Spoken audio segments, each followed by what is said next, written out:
現代嘅生活污染嚴重，都市人都追求天然嘅生活，由食物去到同我哋皮膚緊貼嘅護膚品，都要求要天然手造、少化學嘅成分，令到市場上衍生一班經營手造天然護膚品相關生意嘅人。究竟潛在嘅商機有幾大呢？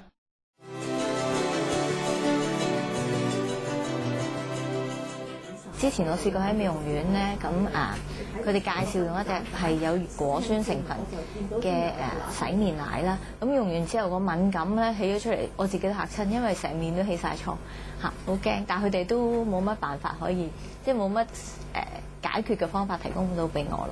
咁變咗都嗰段時間真係好黑暗啊！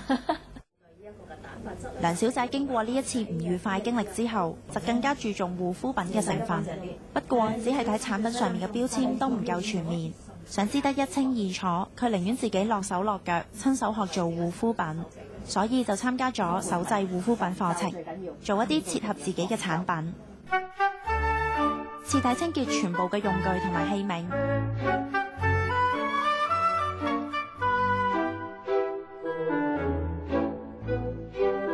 選擇所需要嘅植物油，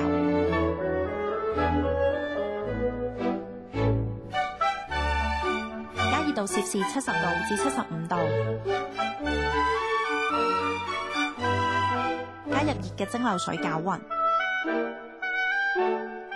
攪到起泡，再加入精華液，再攪勻。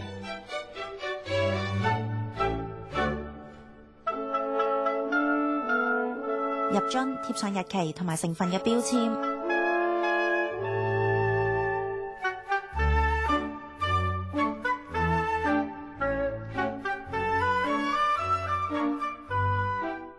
街買嗰啲咧，你會有啲香味啊，或者有啲色素啊。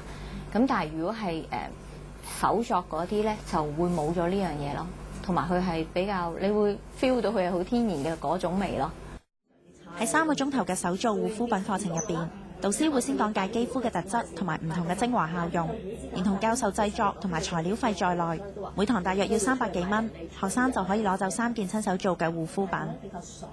開辦呢個手做護膚品班嘅 Arona 讀過香薰課程，之前經常手做一啲天然護膚品送俾人，朋友都好中意。Arona 發覺天然護膚品有市場，2年之前決定自己創業，開班授徒。一個禮拜有陣時候都有3、4班，有陣時候可能會多少少，因為其實我2個同學仔我都會開到班咁樣樣。最多6個左右到，因為始終即係我哋做一啲嘅係DIY 要親手落手落腳做，咁變咗嚟講就唔可以太多人一班，同埋都要 keep 翻嗰個嘅質量。教學生做手作仔又賺唔賺到錢呢？以呢一類班嚟計，Arona 每個禮拜會開4班。每次平均4個學生，每個月收到嘅學費就已經超過2萬蚊。學生嗰個嘅 range 都幾大嘅，有啲係家庭主婦啦，有 OL 啦，學生其實都會有。咁佢哋最主要就做手工皂啊，同埋呢一個嘅護膚品都會有。至於男士嚟講，就通常係啲個女士帶埋上嚟嘅。咁男士嚟講就通常就係譬如上嚟係一齊整手工皂嘅。為咗吸引更加多嘅學生，Arona 開班嘅時候都會刻意令到課程更加多元化。至於嗰個範圍，即係有啲咩嘅護膚品可以做，其實都多㗎。譬如日霜啊、晚霜啊、眼霜啊、卸妝液啊。咁至於係清潔嗰度就有啲嘅手工皂啊嗰啲啦。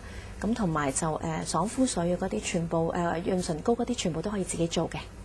因為有多人嚟講，就係用過好多出邊嘅大公司嘅嘢咧，就發覺個效果唔係咁好，又花咗好多錢。咁於是嚟講就嘗試下會唔會有啲天然嘅，有啲嘢可以取代，咁而可以對自己嘅皮膚會更加好。